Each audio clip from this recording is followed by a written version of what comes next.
Hello mga kabarangay, kamusta po kayo? For today's video, bibigyan ko po kayo ng tips na upang malaman po ninyo kung magkano ba talaga yung net earnings po ninyo na kinikita dito po kay Facebook.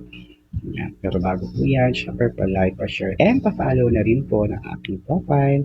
Ayun na nga mga kabarangay. Marahil ang iba po sa inyo ay sumasahod na at ang iba ay nangangarap na makasahod po. Pero alam niyo po ba kung gaano po kalaki ang nakakalpas sa mga earnings po ninyo? So, dyan po sa baba, makikita ninyo yung revenue po na aking kinita. So, it's $57.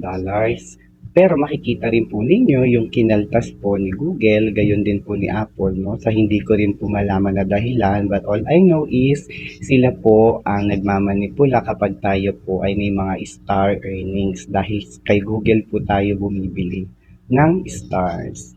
So, yun. Kaya makikita nyo po dyan kung inyo pong isusuma total po, no?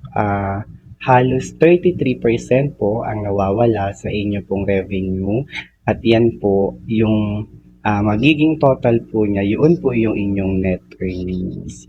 Kaya tignan po ninyo doon po sa inyong mga payout sa monetization para malaman po ninyo kung gaano kalaki po yung nawawala. Gayon pa man, wala ko tayong magagawa dahil lahat po tayo ay nangangamuhan po lamang kay Meta.